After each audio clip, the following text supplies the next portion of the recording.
नमस्कार देवियों सज्जनों, स्वागत है आपका शौचालय में, जहां आज रात एक न्यूज डिबेट होने वाला है, जहां आपका यानी कि जनता का प्रतिनिधि रविंद्र सिंह सच का पर्दाफाश करेगा और झूठ की ले लेगा। इस वक्त की बड़ी खबर आ रही है मुंबई महानगरी से, जहां बॉलीवुड की चकाचांद को बीते हफ्ते नेपोटिज्म का सूर्य ग्रहण लग गया। इल्जाम है मशहूर डायरेक्टर प्रोड्यूसर बिल्लू बलवंत पे, जिन पे आरोप यह है कि उन्होंने इस फिल्म नगरी में परिवारवाद यानी नेपोटिज्म को बढ़ावा दिया है। बिल्लू बलवंत इस वक्त जुड़ रहे हैं हमारे साथ अपने घर से स्काइप पे। बिल्लू बलवंत जी, आप पे आरोप यह है कि आप इस इंडस्ट्री में सिर्फ स्टार किड्स के साथ काम करते हैं। Well, I don't think that's a valid argument. देखिए, मैं एक मूवी में कम से कम 500 लोगों के साथ काम करता हूँ।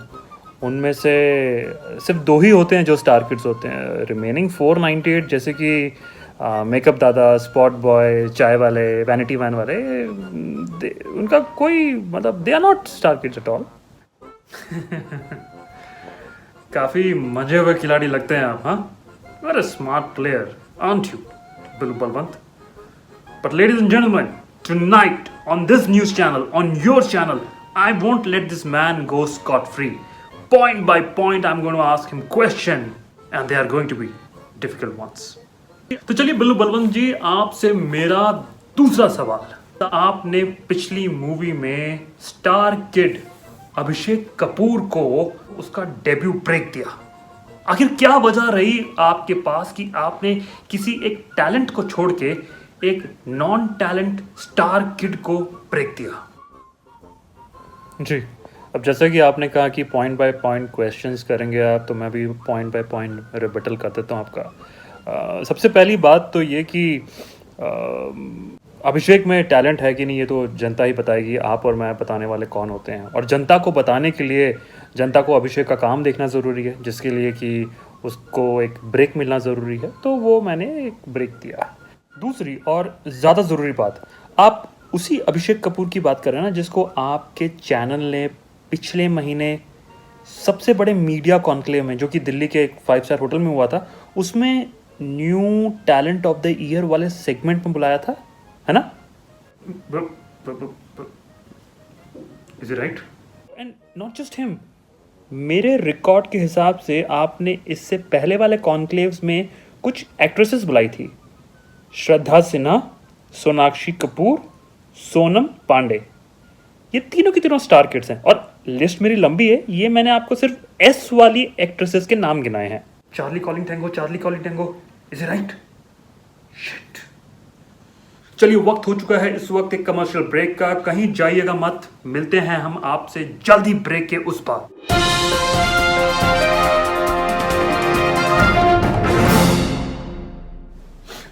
What the hell, man?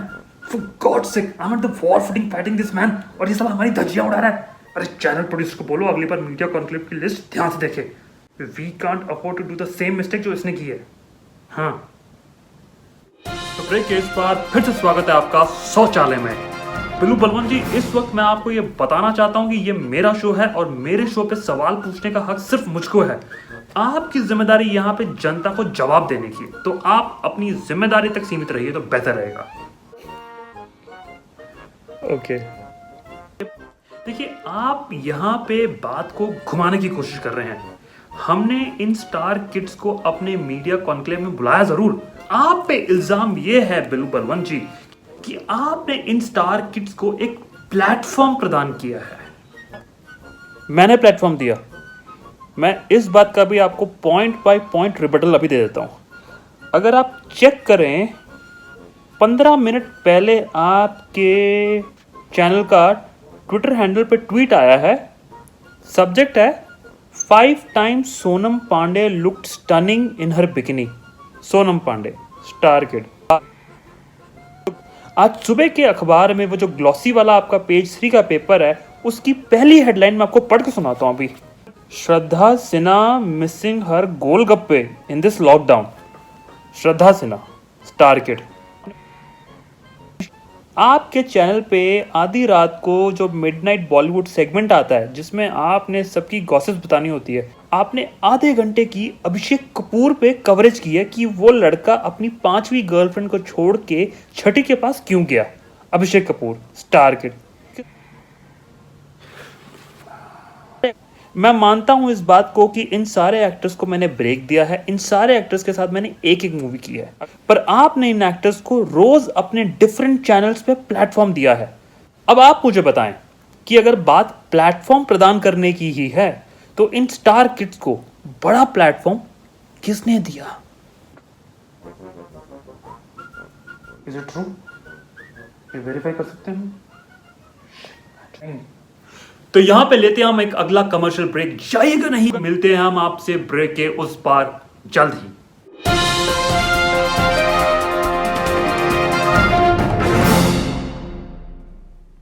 भाई नहीं करना है मेरे को तेरा ये शो। तो ब्रेक के इस बार फिर से स्वागत है आपका शौचालय में। तो आप इस बात से साफ मुकर रहे हैं कि बॉलीवुड में नेपोटिज्म को आपने पाल पोस के बड़ा किया है। जी नहीं, मेरी गलती सिर्फ इतनी है कि मैंने नेपोटिज्म को जन्म दिया है। पाल पोस के बड़ा तो इसे आप लोगों ने किया है, और मैंने तो यहाँ पे रिस्क लिया है। मैंने तो इन पे अपना पैसा इन्वेस्ट किया है, और पैसे क्यों, अपना टाइम और अपनी एनर्जी भी इन्वेस्ट की है। मेरी बनाई हुई क्रिएशन को आपने बार बार यूज किया अपने चैनल्स के फायदे के लिए। आपने उन सबको रोज जिंदा रखा लोगों के जहन में। तो यहाँ पे लेते हैं हम एक अगला कमर्शियल ब्रेक। कोई कमर्शियल ब्रेक नहीं लोगे तुम। अब ये न्यूज डिबेट चलाऊंगा मैं, और तुम दोगे मेरे सवालों का जवाब। और ये जो कमर्शियल ब्रेक के नाम पे जो एड चला रहे हैं ना, उनमें भी स्टार किड है। जरा अपनी आंखें खोल के देखो। अगर इतना ही नेपोटिज्म का है तो मत चलाओ ना ये वाली एड्स जिनमें स्टार किड काम करते हैं। पर नहीं, यहाँ पे तुम्हें पैसे मिल रहे हैं उन एड्स को चलाने के। वहीं दूसरी ओर जहां मैं पैसे लगाऊं इन स्टार किड्स पे, तुम्हें प्रॉब्लम है। And here is my $1 million question. अगर नेपोटिज्म का इतना ही है तो why do you and the people जिनके तुम प्रतिनिधि बने हो मेरी पिक्चरें देखते क्यों हैं? मैंने तो उनके सर पे बंदूक रखी नहीं कि आपको आके मेरी पिक्चरें देखनी पड़ेंगी। मतलब कमाल है, जिन लोगों को तुम बॉयकॉट करने की बात कर रहे हो उन्हीं की पिक्चरें तुम 100 करोड़ की बना देते हो, और जिन लोगों को तुम अपॉर्चुनिटी देने की बात कर रहे हो जब उनकी पिक्चरें आती है तो 25 करोड़। ऐसा है कि #नेपोटिज्म के नाम पे ट्विटर पे किसी को ट्रोल करना बड़ा आसान है, पर अपने गिरेबान में झांक के देखो, जिन लोगों को बॉयकॉट करने की बात कर रहे हो इंस्टाग्राम पे, उन्हीं लोगों को तुम फॉलो करते हो। डिजिटल दुनिया में तुम शेम करते हो, और वहीं ये सेलिब्रिटी कहीं तुम्हें एयरपोर्ट पे मिल जाए, तुम भाग भाग के इनके साथ सेल्फियां लेने से नहीं चूकते। देखिए, जिम्मेदारी आपकी बनती है क्योंकि पावर आपके पास है। जी नहीं, जिम्मेदारी आपकी बनती है क्योंकि पावर आपके पास है। पावर आपके पास है क्योंकि शुरू आपने किया है। पावर आपके पास है क्योंकि आपने उसको कंटिन्यू किया है। पावर आपके पास है। पावर आपके पास है। पावर आपके पास है। बोल दिया ना, बस बोल दिया। पावर आपके पास है। अरे बोला ना, पावर आपके पास है, सब कुछ आपके हाथ में है। अरे हम लोग क्या करेंगे? हमें तो वही दिखाना पड़ेगा ना जो जनता देखना चाहती है। अगर लोग उस स्टार किड के बारे में बात करेंगे तो एज ए चैनल हमें उस स्टार किड के बारे में बात करनी पड़ेगी। Because end of the day we will have to give the people of this country what they want to watch. अगर लोग उस स्टार किड को इंस्टाग्राम पे फॉलो करते हैं तो ब्रांड्स उनमें इंटरेस्ट लेगा और अपना ब्रांड एम्बेसडर बनाएगा, और हमको उन ब्रांड्स की एड चलानी पड़ेगी। Because end of the day we are also profitable venture. How will we make money if we do not run these ads? And if as a channel we do not talk about this star kid, some other channel will talk about it and people will follow that particular channel. इसी हिसाब से हमें उनके बारे में tweet भी करना पड़ता है, मिडनाइट वाले शो पे गॉसिप भी डालनी पड़ती है, और उनको मीडिया कॉन्क्लेव में भी बुलाना पड़ता है। तो आप बताइए कि पावर हमारे पास कैसे है? Exactly my point.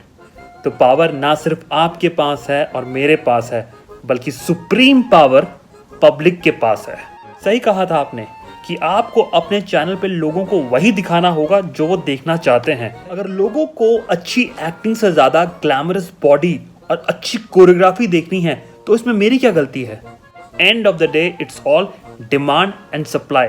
जिस चीज की डिमांड होगी सप्लाई भी उसी चीज की होगी। तो जिस दिन नेपोटिज्म वाली मूवी इस देश में 25 करोड़ कमाएगी और एक नेशनल स्कूल ऑफ ड्रामा के एक्टर के टैलेंट वाली मूवी इस देश में 100 करोड़ कमाएगी, उस दिन चीजें बदलेंगी। ऐसा करने की पावर सिर्फ और सिर्फ लोगों के पास है। चलिए, इसी के साथ वक्त हो चुका है आपसे विदा लेने का, पर जाने से पहले एक महत्वपूर्ण बात। दोस्तों, नेपोटिज्म वाला डिबेट बहुत ही आवश्यक है, पर उससे भी ज्यादा आवश्यक है कि हम अपनी जरूरतों को समझें, हम अपनी पावर को समझें, क्योंकि एंड ऑफ द डे हमें वही मिलेगा जो हम चाहते हैं। शुक्रिया।